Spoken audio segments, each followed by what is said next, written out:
a Deus por isso. Irmãos, o caminho do discipulado, né, quando nós falamos na ceia do Senhor, nós pensamos no discipulado. E o que é o discipulado? Exatamente a maior aventura que alguém pode empreender na sua vida. O discipulado é a maior aventura que alguém pode empreender na sua vida. E que é o discipulado? Exatamente a decisão, o propósito que alguém tem de um dia deixar tudo para seguir a Jesus. O discipulado é o preço que se paga por seguir ao nosso Senhor e Salvador Jesus Cristo. E nós sabemos que Jesus chamou para si, não é? O Evangelho de Lucas, capítulo 6, do verso 12 ao 14, tem lá inclusive a lista com o nome dos discípulos que se tornaram apóstolos depois, chamados pelo próprio Senhor Jesus para segui-lo. Interessante quando nós lemos na narrativa evangélica, aquele momento em que Jesus, por exemplo, na praia do Mar da Galileia, arregimentava para si mesmo os seus discípulos, aqueles que passariam com ele 3 anos e meio, num seminário intensivo, 24 horas por dia, para que fossem treinados no discipulado juntamente com ele. E qual não era a maravilha, né, de receber aquele olhar de Jesus, que olhava para as pessoas não a partir do que elas eram, mas principalmente na possibilidade do que elas viriam a ser. É interessante lermos no Evangelho, quando Jesus, por exemplo, se aproximava dos pescadores e diziam: venham após mim e eu farei de vocês pescadores de gente. E a Bíblia diz, e eles largaram as redes e o seguiram. O que havia naquele olhar, naquela voz suave de Jesus? Um desconhecido para aqueles homens que deixavam tudo a partir de um convite de Jesus para segui-lo. E valeu a pena. Eles seguiram a Jesus. E valeu a pena, porque eles aprenderam com o mestre dos mestres, como amar uns aos outros, como suportar as diferenças, como ir pelo mundo. Eles viram coisas maravilhosas que todos nós certamente gostaríamos também de ver. Mas eles não eram iguais. Havia no colégio apostólico, no grupo dos que Jesus chamou para estar consigo, pessoas muito diferentes. Muito diferentes. Porque quando Jesus nos chama, Ele nos chama para segui-lo, independente da nossa ideologia política, independente de qualquer preferência, de qualquer ordem que seja. Mas Ele busca pessoas de todas as classes sociais para que possam pagar o preço de segui-lo. Dentre as diferenças existentes entre os discípulos de Jesus, a maior delas não é que um deles, como já disse aqui, era cobrador de impostos, por exemplo, Mateus, e o outro era adepto de um partido nacionalista, então, politicamente, eles eram completamente opostos, né? Um de direita e um de esquerda. Não, isso não era suficiente, para distanciar um discípulo do outro, porque ao lado de Jesus, à mesa com Jesus, o cristianismo, o sangue do Senhor Jesus unia, mesmo aqueles que tivessem realmente convicções políticas tão distintas. Mas há pelo menos 2 discípulos de Jesus que eram tão diferentes, mesmo tendo recebido as mesmas oportunidades, mas cujos desdobramentos e cujo desfecho da vida foi completamente diferente. Me refiro a Pedro e a Judas, 2 dos 12 discípulos, e obviamente todos nós que nascemos numa tradição cristã, todo brasileiro nasce nessa tradição cristã, depois ele pode até se afastar dela ou se aproximar dela, mas todos nascemos nessa tradição, né? Todos viemos de um lar católico ou evangélico, ou de alguma ramificação cristã. Então, sabemos de Pedro e de Judas. Por exemplo, aqui tem alguém que chama Pedro, não tem? Deixa eu ver. Tem ou não tem? Tem ou não tem? Deixa eu ver se tem. Bonito ali, Pedro. Tem mais Pedro aqui, não? Tem mais um Pedro lá em cima. É. E Judas? Quem chama Judas? Deixa eu ver. Por que vocês estão rindo? Não tem ninguém que recebeu o nome de Judas? Não tem. Na verdade, no corpo apostólico tinham 2 Judas, não é? O Lebeu, também chamado Tadeu, que inclusive essa semana comemorou-se, né? A Igreja Católica comemora o dia de São Judas Tadeu, 28 de novembro, lá em Belo Horizonte. Tem um grande templo do culto a essa figura bíblica. Mas o Judas Iscariotes, não é? O traidor, talvez por causa dele as pessoas não colocam o nome de Judas, mas é um nome que tem um significado muito bonito. Judas significa louvor, enquanto Pedro significa pedrinha, cascalhozinho. Louvor é muito mais bonito. Mas por que as pessoas colocam Pedro e não colocam Judas? Exatamente pelo significado que esses 2 nomes realmente obtiveram ao longo da história. Realmente por causa da vida desses protagonistas no corpo apostólico do Senhor Jesus. E realmente quando nós analisamos um pouco a vida desses 2 homens, esses 2 discípulos, nós percebemos muitas semelhanças, mas também muitas disparidades entre eles. Por exemplo, ambos, tanto Judas quanto Pedro, eles foram escolhidos por Jesus. Eles foram escolhidos. Como disse em Lucas 6, versículos 12 a 14, nós vemos que Jesus ficou uma noite inteira orando antes de escolher os seus discípulos. Uma noite inteira. E a gente pode pensar, mas Jesus não precisava nem de orar, não? Ele não é Deus? Essa semana nós fomos no concílio lá, o pastor Alessandro apertou o rapaz lá. Falei assim, mas não. Ficamos lá de 9 da manhã até 2 horas da tarde, irmãos. Não estou exagerando. Ele foi examinador. Na próxima nós não vamos deixar ele ser, não. E o rapaz ainda quase não passou ainda. Mas uma das perguntas é exatamente essa, né? Jesus é Deus? Ora, se ele é Deus, para que ele precisava de orar? Era só ele fazer. Estou com fome? Faz comida. Estou com sede? Água. E assim por diante. Não, mas ele passou uma noite inteira orando para escolher os 12 discípulos que depois se tornaram apóstolos. E alguém já brincou assim, se Jesus, que pôde escolher os 12 membros do seu PGM, do seu pequeno grupo multiplicador, foi o primeiro pequeno grupo multiplicador, foi esse de Jesus. Ele que inventou esse negócio. Tinha outro nome, mas o mais importante não é o nome, né? Se Jesus pôde escolheu aqueles 12 cabeças de bagre, quanto mais a gente, né? Deixa eu ver os líderes de PGM aí, dá um tchau para eu te ver aí. Então não reclama dos seus, porque Jesus pôde escolheu aqueles, os seus já estão, lá do nosso grupo, né? O grupo Ágape, estão até bom demais, não é isso? Mas ele escolheu. E ele escolheu aos 12, e na mesma lista de Lucas 6, em que aparece o nome de Pedro no primeiro da lista, aparece também o nome de Judas, o último da lista. Pedro, por exemplo, quando é chamado por Jesus em Mateus 4, a Bíblia diz que ele segue Jesus imediatamente. Ele não fala como aquele outro discípulo que queria seguir a Jesus e disse, mas deixa primeiro que meu pai morra e eu possa enterrá-lo.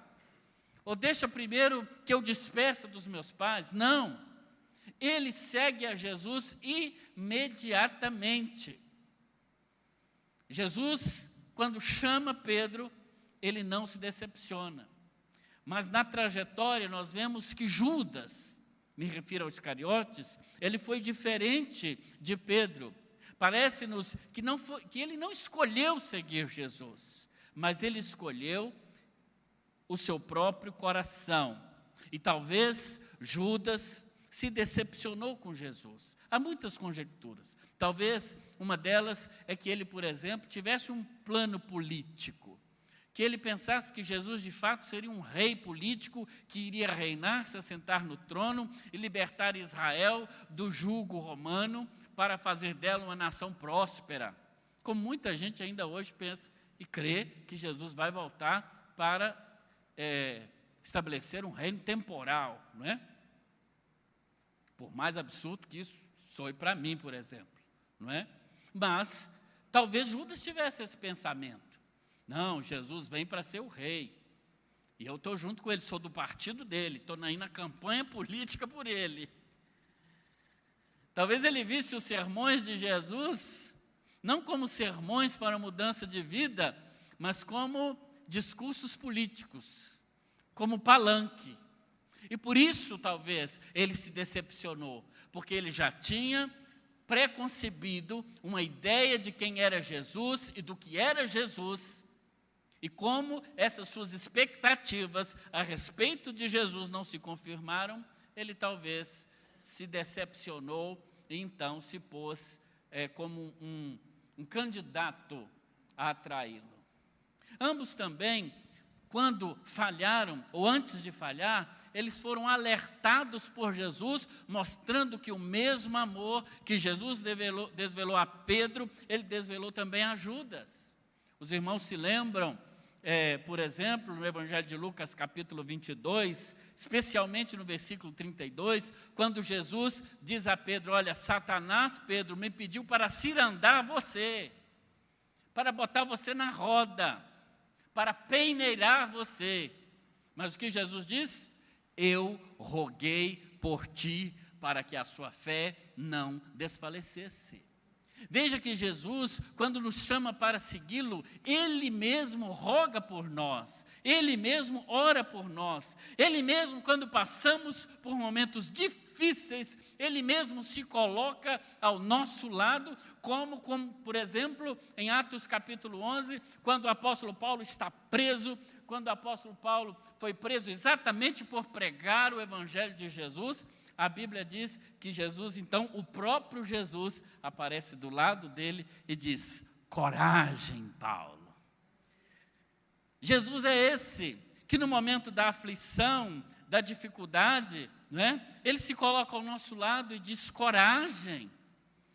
Como irmãos nossos que estão passando por dificuldades, enfermos, como é o caso do irmão Eli, que está internado no hospital e carece das nossas orações. Jesus está ali naquele hospital, irmão Eli, se o irmão está me vendo, qualquer pessoa da família, saiba que Jesus está aí dizendo: coragem. Assim como ele esteve nessa semana também com a irmã Eva, que perdeu a sua filha, sua querida filha. Nós estivemos lá em Mantena, acompanhando a família, na terça-feira, se não me falha a lembrança. Mas é como se o próprio Jesus estivesse ali ao lado daquela família, dizendo: coragem, eu estou aqui. Ou como outros que perderam também entes queridos, com quem nós, como igreja, nos solidarizamos também. Estivemos essa semana com a família da querida irmã, né? O irmão Marcelo esteve ali, a igreja toda orando pelo nosso irmão Luiz Cruz, que Deus convocou para estar com ele. Mas saiba que o Senhor Jesus está do seu lado dizendo: coragem, nós estamos juntos, nós continuamos juntos. É assim que o Senhor Jesus, ele se antecipa muitas vezes ao sofrimento, ao nosso sofrimento, para nos dizer que nós podemos confiar nele, podemos confiar na sua presença conosco, no seu propósito conosco e também, certamente, no seu poder a nos acompanhar. Coragem. Assim como Jesus falou com Pedro: Pedro, eu roguei por ti, ele falou também com Judas. Quando estava no momento da ceia, a Bíblia diz que Jesus diz: olha, um de vocês vão me trair. E os discípulos então começam a se perguntar: porventura sou eu, Senhor? Porventura sou eu? E parece que coincidiu de ser exatamente aquele momento que Jesus levou a mão ali no prato para tirar um pedaço de pão, e Judas foi com ele. Já viu quando, no final do PGM, da célula, tem aquele lanche, você está de olho naquela coxinha assim, bem engordurada, bem assim, abençoada. Mas o outro tem a mesma ideia. Parece que Jesus e Pedro tiveram a mesma ideia. Aí Jesus, bem sutil, para responder às perguntas dos discípulos, disse assim, não, é aquele que leva comigo a mão no prato. Mas todo mundo olhando para o Judas. Mas era um aviso amoroso, dizendo, Judas, fica esperto, eu estou sabendo, cara, sai fora dessa ideia de me trair, vem para o meu lado, dá tempo ainda de se arrepender. Mas parece que não, porque o próprio Evangelho diz que quando Judas pega o bocado e coloca na boca, diz o evangelista, Satanás entrou nele. Que coisa! Por isso que a gente sempre afirma que a ceia do Senhor em si, o pão e o cálice, né, que vamos participar daqui a pouco, eles em si próprio, ele não abençoa. Por si mesmo, não. A bênção, ela vem de Deus para nós. Mas os elementos são símbolos. Não há no elemento símbolo nenhum. Se eu derramar o cálice aqui, não quer dizer que eu derramei a bênção. Mas, e tanto é assim, que Judas tomou o cálice, e a Bíblia diz que Satanás entrou nele. Então, não é automático a bênção. Abençoa aqueles que já estão no caminho e realmente com o seu objetivo de servir a Deus. Mas talvez aquele que toma indignamente, como diz o apóstolo Paulo, ele sai até pior. É até um objeto realmente de maldição. Jesus alerta tanto a Pedro quanto a Judas. Mas vemos que nenhum deles se cuidaram como deveria. Uma outra semelhança entre esses dois discípulos está em que ambos também falharam, ambos realmente erraram. Pedro, por exemplo, teve como os seus pecados, né? Um deles era, por exemplo, lá em João 3, de 6 a 8, antes da ceia, no mesmo momento da ceia, quando Jesus lava os pés dos discípulos, Pedro fala, o meu pé você não lava. E Jesus disse, se você não me deixar lavar os seus pés, você não tem parte comigo. Sempre exagerado, Pedro, então lava meu corpo todo. Jesus diz, não preciso lavar seu corpo todo, não. Porque você já está limpo pela palavra que eu tenho falado. Ou seja, ele achava-se melhor do que os outros. O meu você não lava. Pedro também falhou, como no texto que lemos, né? A Bíblia diz que Jesus está ali no jardim do Getsemane, ou Getsemane, quando os soldados chegam para prendê-lo, e quando o soldado vai prender Jesus, o evangelista Mateus não disse que foi Pedro, né? Não disse que foi Pedro, mas o evangelista João, capítulo 18, 10, entrega Pedro. João, discípulo do amor, diz, foi Pedro. Aqui diz simplesmente que alguém arrancou da espada e cortou a orelha do soldado Malco. Mas esse alguém era Pedro, sanguíneo como era. Já conhece gente sanguínea? Gente que age antes de pensar? Gente que fala antes de pensar? Ninguém, né? Conhece ninguém assim, né? Pedro era assim. Talvez porque quando foi para o monte orar, como nós falamos na semana passada, ele não orou, ele dormiu. E quando a gente dorme ao invés de orar, a gente sempre quer agir na carne. Pedro era assim, ele falhou, ele era falho como eu, como você. Pedro também, no clássico texto de Lucas 22, de 54 a 62, é aquele que quando estava ali, a Bíblia diz no final desse texto que lemos que todos fugiram. Mas Pedro fugiu naquele momento, mas depois veio para ver o que ia acontecer com Jesus. Enquanto Jesus estava sendo julgado, não é? Lá no tribunal, Pedro está por ali, de longe, né? Acompanhando, fica perto de uma fogueira aqui, conversa com outro, como quem não quer nada. E assim como Jesus havia predito a ele que antes que o galo cantasse, ele negaria o Senhor Jesus 3 vezes, assim foi. Chega alguém perto dele e fala, o seu jeito de falar, o seu sotaque é da Galileia. Você era um deles. Ele diz, não, eu não. O outro chega, não, foi você é um deles. Não, eu não. Ah, foi você era deles, eu lembro você andando com eles por ali. E Pedro diz assim, eu não, já falei que eu não sou, falou até bravo. Mas a Bíblia diz, em Lucas 22, 54, que quando Jesus então passava, Lucas 22, 61, que no momento em que ele dizia, eu não estive com ele, eu não sei quem ele é, e ele levanta a cabeça, Jesus está passando de uma casa de julgamento por um pátio para ir para outra casa, e nesse momento a Bíblia diz que Jesus olha para Pedro. E no verso 62 de Lucas 22, diz assim, e saindo dali, Pedro chorou amargamente. Padre Vieira, no sermão das lágrimas de São Pedro, ele escreve, as lágrimas de Pedro manaram dos olhos de Cristo. As lágrimas de Pedro jorraram, brotaram dos olhos de Jesus, porque é o próprio Jesus agora que o havia alertado, que olha no fundo da sua alma. Mas Pedro tem uma atitude completamente diferente de Judas, porque a Bíblia diz que ele sai e chora amargamente, como alguém realmente arrependido, como alguém que erra, como alguém que peca, mas que não continua no pecado, mas que o abandona e se arrepende e por isso chora amargamente. Ambos falharam com Jesus. Pedro falhou, não falhou mais nem menos que Judas, porque Judas também falhou. A Bíblia diz em João 12, versículos 4 a 6, que Judas era o tesoureiro do grupo apostólico. Ele guardava a bolsa. E diz lá em João 12, de 4 a 6, e Judas Iscariote, sendo responsável pela bolsa de dinheiro, costumava tirar o que nela era colocado. Ou seja, ele era ladrão. Porque quem tira o que não é seu e quem pega o que não é seu, chama ladrão. É um erro dele. Será que é pior do que o de Pedro? Não sei. Eu sei que pecado para Deus tudo é igual. A gente é que dá valor maior a uns pecados em detrimento de outros. A Bíblia diz que Judas, como Pedro, testemunhou milagres maravilhosos, mas parece que Judas não levou aquilo em conta. Eu imagino, por exemplo, no episódio da multiplicação dos pães e peixes, quando Jesus manda as pessoas se assentarem na grama, e havia ali, segundo o evangelista, mais de 5.000 pessoas.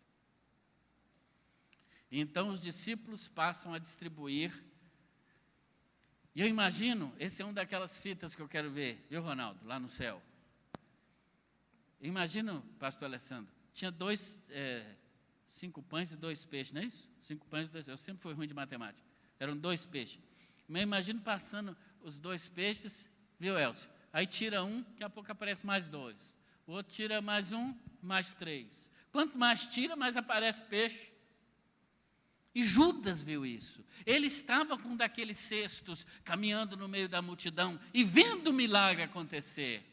Mas ainda assim, isso não foi suficiente para ele crer que Deus estava provendo a seu favor, que Deus, na pessoa de Jesus, ainda estava do lado dele e que Deus poderia fazer para ele muito mais do que um bom governo material, mas que Jesus estava ali para multiplicar a vida dele em tantas outras vidas, para que ele, no nome de Jesus, fosse de fato pescador de homens. Isso não adiantou, como para muitos discípulos hoje, que parece que Jesus tem que fazer um milagre todo dia para ele crer. Jesus fez um milagre hoje, amanhã ele já não crê mais. Se não fizer, de novo. Não, basta a nossa caminhada com Jesus, a nossa fé em Cristo deve estar firme, porque todos os dias o Senhor, Ele nos abençoa e Ele está pronto, em nome de Jesus, para fazer milagres. E Judas viu muitos desses milagres, mas ainda assim não creu. Outra semelhança entre esses 2 discípulos de Jesus é que, além de terem sido chamados por Jesus, além de terem sido avisados por Jesus de que falhariam, Além de que ambos também falharam com Jesus, mas eles também foram, depois de terem falhado, ambos, tanto Pedro quanto Judas, foram chamados ao arrependimento. Ao arrependimento. Mas, e aí sim, que é a chave da coisa. Quando chamados ao arrependimento, um teve uma atitude, o outro teve atitude completamente diferente. Por exemplo, no texto que lemos, que é Mateus capítulo 26, Jesus está, como disse, no jardim do Getsêmani. Judas chega então, num determinado momento, com os soldados romanos para prender Jesus. O texto diz que Judas havia combinado com os soldados uma senha. E a senha, nós sabemos qual era. O beijo. E diz, olha, aquele a quem eu beijar é esse. Pode prender. Não sei se Jesus era tão desconhecido assim que precisava disso. Mas eu sei que quando ele chega, está aí no versículo de número 50 do texto que lemos, Mateus 26, Judas, no versículo 49, chega e diz assim, pelo menos na tradução que eu tenho aqui, né? Diz assim, salve mestre. Olha a saudação de Judas, no versículo 49, 26 de Mateus, salve mestre. Interessante que eu tenho alguns alunos, que foram meus alunos, que encontram comigo, falam assim comigo, salve mestre. Eu vou pedir para não falar isso mais não. Ou seja, ele chama Jesus de mestre, mas o coração dele estava ali para trair. Como as palavras, muitas vezes, elas não dizem realmente o que querem dizer, o que o coração quer dizer. E quando ele dá essa saudação, salve Rabi, ou salve mestre, Jesus no verso 50 pergunta assim para ele, amigo, a que vieste? Veja que Jesus chama Judas de amigo, mesmo sabendo que ele estava ali para traí-lo. Das duas, uma. Ou Jesus estava sendo irônico e cínico, e chamando Judas de amigo, mesmo sabendo que ele estava ali para traí-lo. Ou, de fato, Jesus queria chamar Judas ao arrependimento e dar uma última oportunidade a ele, diz assim, amigo, presta atenção, amigo. Eu penso que é a segunda opção. Jesus não seria irônico, nem cínico, mas mesmo assim, Judas lasca um beijo na face de Jesus. Quando ele devia, depois daquele abraço, quando Jesus fala, amigo a que vieste, ele deveria dizer, me perdoe. Ele devia se ajoelhar aos pés de Jesus e dizer, me perdoe, Senhor.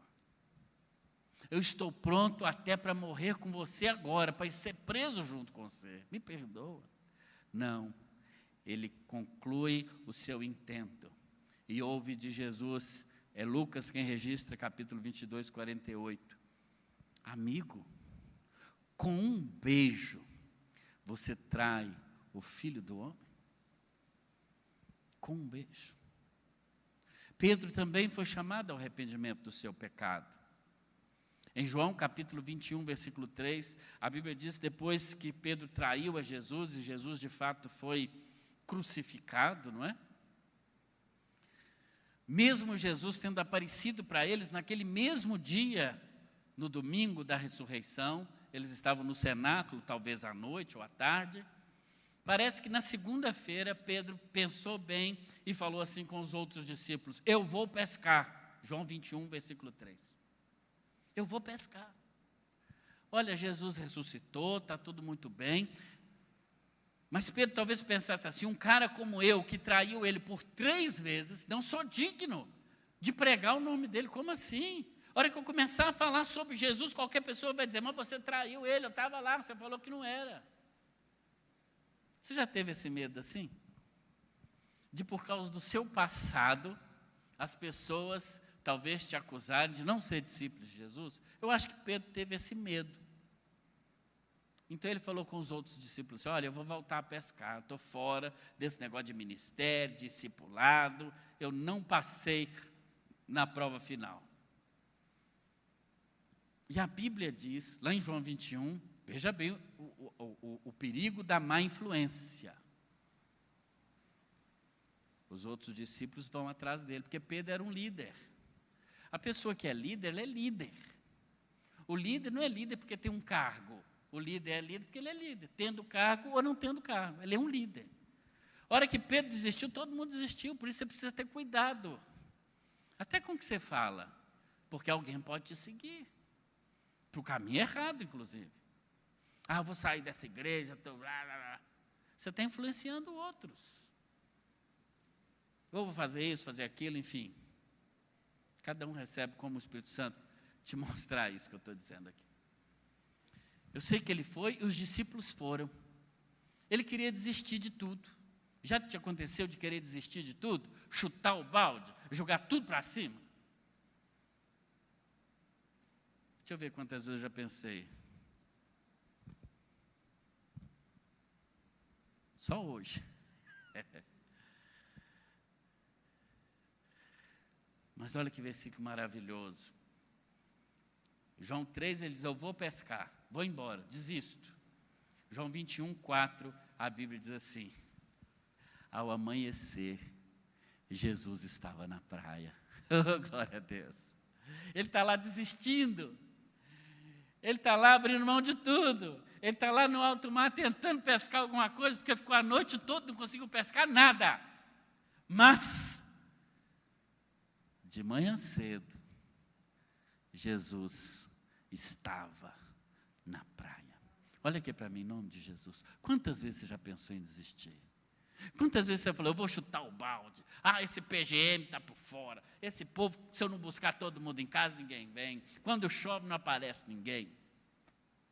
Eu abro a sala aqui no Zoom e ninguém aparece. Vou desistir. Eu vou pescar. Tem uma palavra, tem uma notícia para você hoje à noite. Ao amanhecer, Jesus vai estar na praia, te esperando. Ele estava lá fritando um peixezinho. A Bíblia diz que ele tinha levado uns pãezinhos. Não sei onde ele arrumou pão. Passou em alguma padaria e levou. Aí Jesus fala assim, e aí, vocês pescaram alguma coisa? Cadê o peixe? Ele fala, não, nós ficamos a noite toda, mas não pescamos nada. Hoje está ruim. Que maravilha. Jesus sempre vai estar na praia te esperando para te dar um abraço, para te dar um pãozinho quente com um peixinho, um McFish.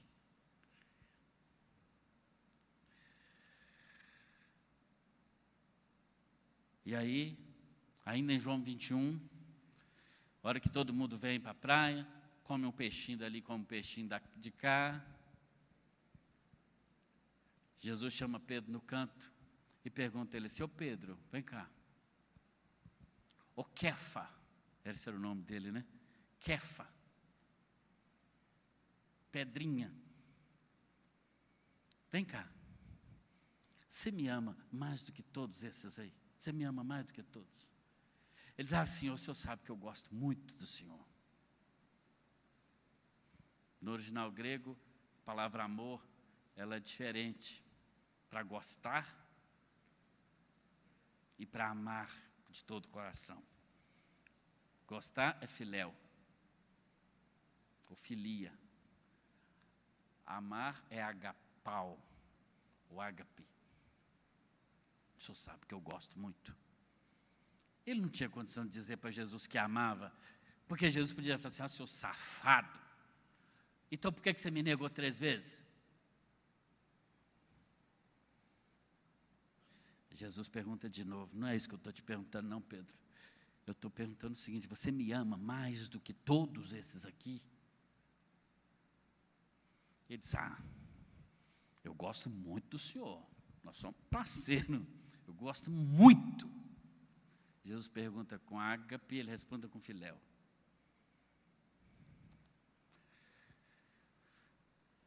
E Jesus pergunta pela terceira vez, e a Bíblia diz que ele fica triste, João 21. Fica triste de Jesus perguntar 3 vezes, porque ele queria que aquela conversa acabasse logo, comesse um peixe. Sabe quando você sabe que alguém vai conversar com você, e você não quer ter aquela conversa? Eu, às vezes, na saída do culto, falo assim, eu preciso falar com você, coisa assim, simples, às vezes. Daqui a pouco a pessoa está me ligando, quase morrendo, pastor, o que o senhor está querendo? Não, pode ser amanhã. Não, amanhã não, fala hoje, senão eu nem durmo. Eu falo, não descobri nada ainda não, só fica tranquilo. Pedro não queria aquela conversa, de jeito nenhum. Ele sabia que ia encarar Jesus, depois de ter traído 3 vezes. E quando Jesus pergunta pela terceira vez, você me ama mais do que a estes? Ele não tem jeito. Ele se rende ao próprio Jesus. E ele diz assim, Senhor, o Senhor sabe de todas as coisas. Ou seja, o Senhor conhece o meu coração. Não adianta eu falar que amo, que adoro, que isso. O Senhor sabe de tudo. O Senhor sabe até o sentimento que eu tenho dentro de mim, que nem eu sei dizer o que é. Talvez ele pensasse, se eu amasse mesmo, eu não trairia. Se eu amasse mesmo, eu não negaria. Por isso ele não se diz capaz desse amor que Jesus pergunta a ele, ágape, que é o amor do próprio Deus por todos nós. Mas ele diz, o Senhor sabe de tudo. O Senhor sabe que eu te amo. E Jesus diz, então apacenta as minhas ovelhinhas. Se ele negou 3 vezes, agora ele afirma o seu amor por Jesus, também por 3 vezes. Taquites. É o encontro da graça, é o caminho da restauração. Jesus é assim. Eu queria, para encerrar essa palavra, que você abrisse a sua Bíblia, no livro de Isaías, capítulo 42, eu não sei se tem como botar aqui, se não tiver não tem problema, que eu não pedi antes, mas é Isaías 42, de 1 a 3. Isaías 42, de 1 a 3, é um texto muito interessante, que fala sobre Jesus, sobre o caráter de Jesus, sobre a característica de Jesus, Isaías 42, de 1 a 3.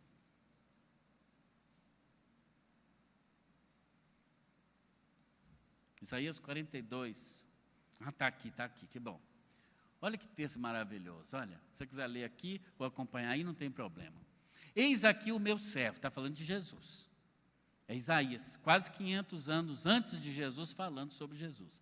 Eis aqui o meu servo, a quem sustenho, o meu escolhido, em quem a minha alma se compraz. Pus sobre ele o meu espírito, Jesus, e ele promulgará o direito para os gentios. Quando Jesus foi no templo, ele leu o Isaías 42. Não clamará, falando de Jesus, nem gritará, nem fará ouvir a sua voz na praça. É o cordeiro, que é levado ao matadouro. Agora, preste atenção nesse versículo. Que verdade interessante. Não esmagará a cana quebrada, nem apagará a torcida que fumega. Em verdade, promulgará o direito. Deixa-se aqui. 2 verdades aqui. Eu queria que você prestasse muita atenção. Se você não lembrou nada que eu preguei até agora, você bateu papo, você ficou olhando, olha aqui para mim rapidinho. Não sai daqui sem entender esse versículo, o nome de Jesus, porque ele pode mudar a sua vida. O texto está dizendo que Jesus, o ungido, o servo do Senhor, ele não esmaga a cana quebrada. A figura aqui é de uma taboa. Você sabe o que é taboa? Taboa é um pendão, parecendo com isso aqui, que dá no brejo. Os adolescentes não sabem o que é taboa. Depois vocês vão descobrir. Pode ser também um bambu. Ou seja, é um caule oco por dentro. Essa é a ideia. A taboa, pode ser o bambu. E as pessoas naquela época, elas faziam com a taboa, que é assim a lateral dela, a parede dela é bem frágil. O bambu ainda é mais grosso, mas é bem frágil. Eles faziam eles tiravam o miolo e faziam o tipo de uma flauta, um instrumento musical. Só que era a taboa, né, a cana, que ele chama de cana ali, ela era tão frágil que às vezes no momento que estava fazendo os buraquinhos assim em cima e tal, ela quebrava. E se ela quebrasse, não dava mais para fazer o instrumento, porque o ar ia vazar. Então o que ele fazia? Ela quebrou, ele joga fora e pega outra, para tentar fazer outra, entendeu? A torcida que fumega, não tem nada a ver com futebol. Talvez os nossos avós aí vão lembrar da lamparina. Nossos adolescentes não vão saber o que é lamparina. Depois nós vamos fazer um museu aqui para lembrar coisa como era. O que é a lamparina? Era a luz elétrica de antigamente, da roça. Quando eu ia lá no Mata 3, perto do Aimorés, naqueles década de 70, eu era bebezinho, mas eu vi o filme. Tinha a lamparina. Parece uma lâmpada de Aladim, assim. Imagina isso, os adolescentes aí para entender o que eu estou dizendo. E ali você põe um líquido, né? Hoje seria um querosene, naquela época era o azeite. Molhava ali, uma parte do pano fica no fundo daquela lamparina e outra parte é o pavio que sai para fora. Então, enquanto tem óleo lá dentro, enquanto tem combustível, a chama fica muito bonita. Mas quando aquele óleo lá dentro vai acabando,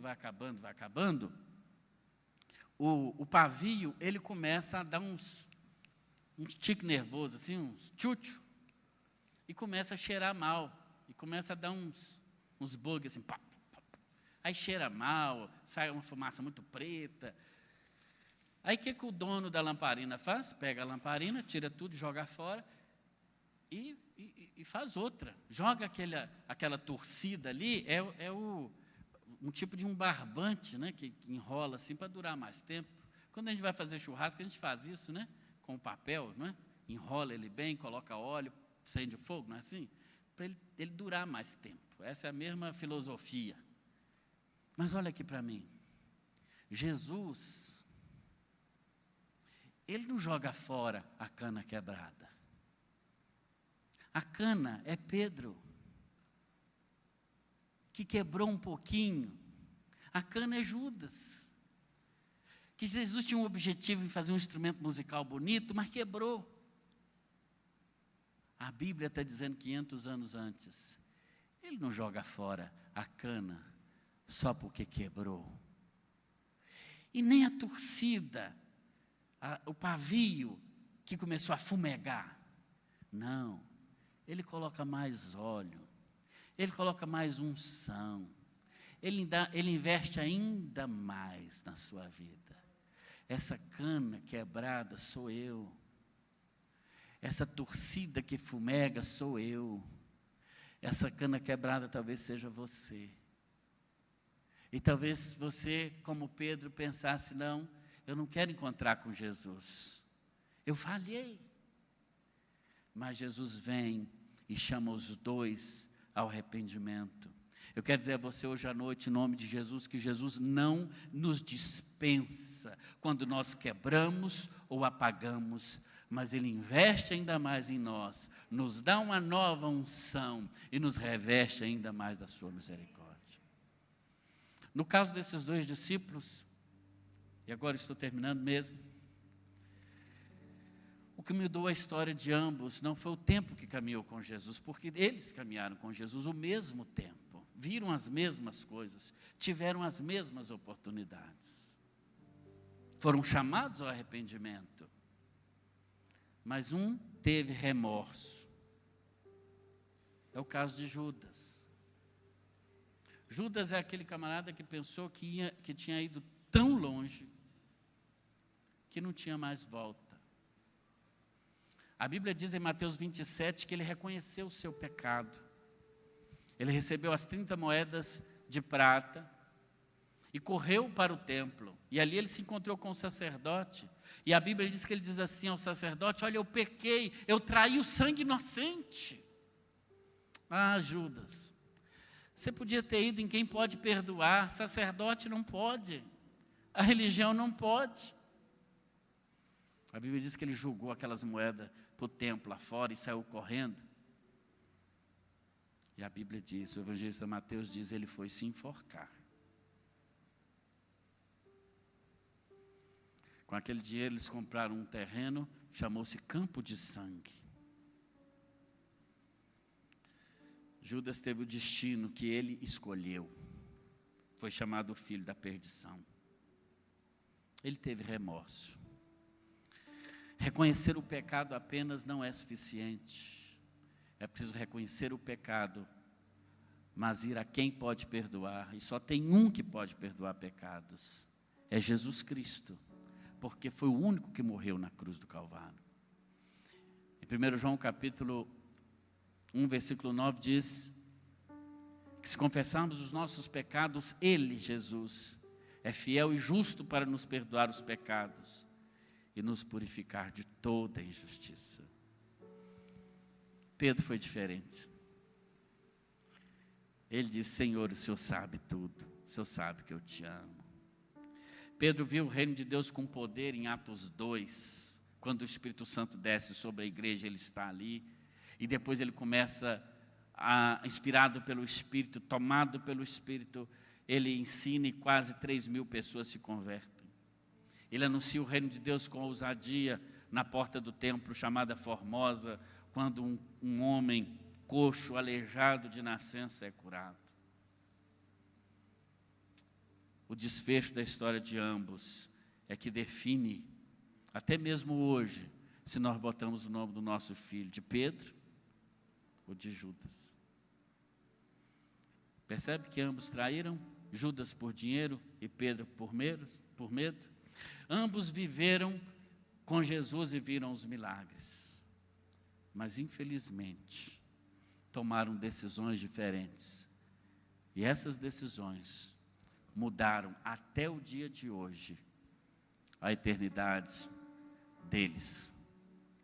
Por isso que eu disse no início, que uma decisão sua hoje pode mudar a sua vida pela eternidade inteira. Você tem tido as mesmas oportunidades que muitas pessoas, talvez de pertencer a uma igreja, talvez de ter nascido num lar evangélico. Eu nasci num lar evangélico. Bacana, eu também nasci.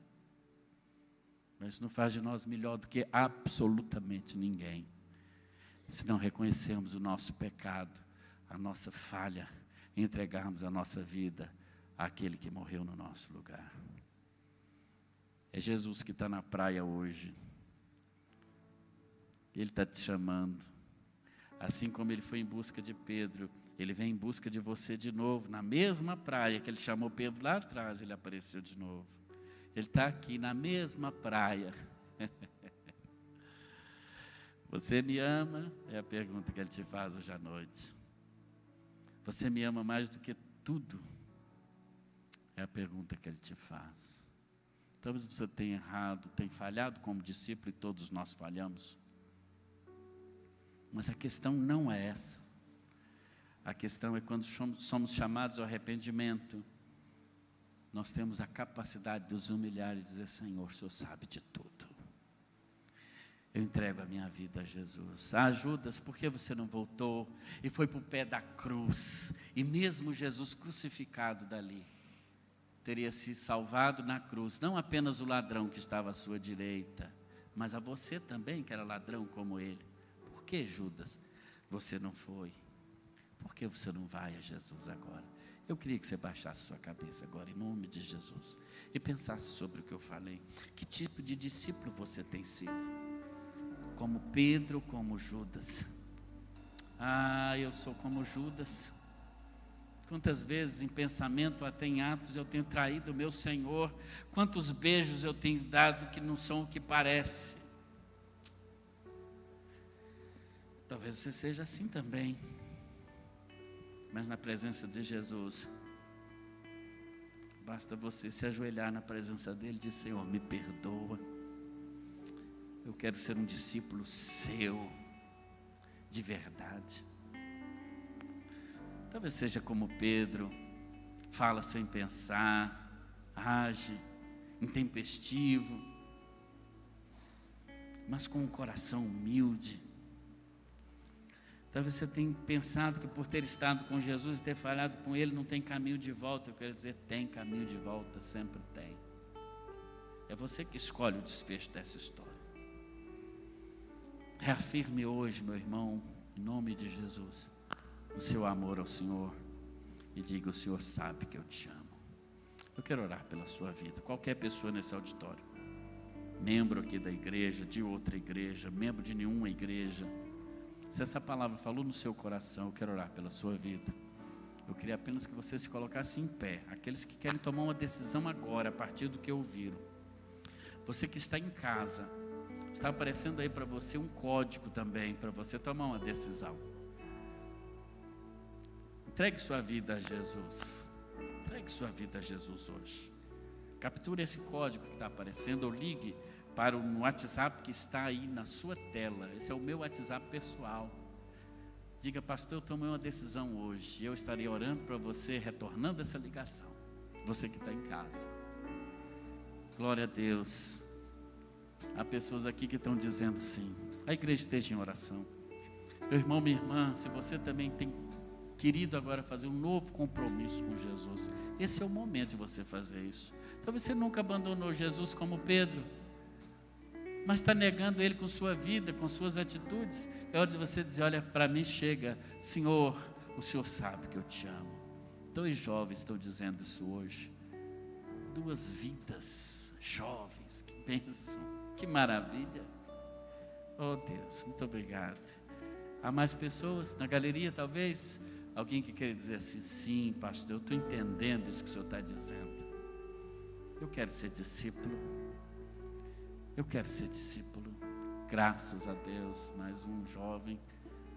Jovens que estão dizendo sim para Jesus. Jovens que estão reafirmando a sua fé em Cristo Jesus. Oh Senhor, mais alguém? Fique em pé onde você está.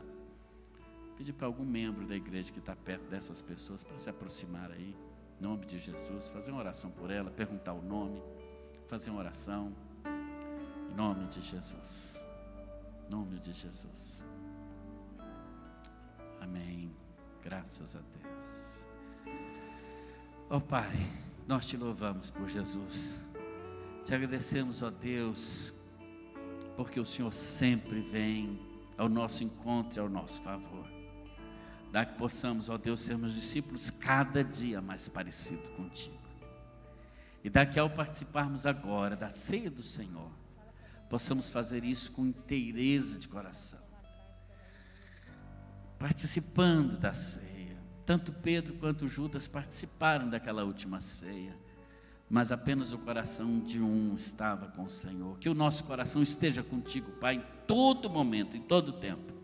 E nos ajuda nessa semana também, na nossa vida de testemunho a Ti. É assim que te oramos, em nome de Jesus.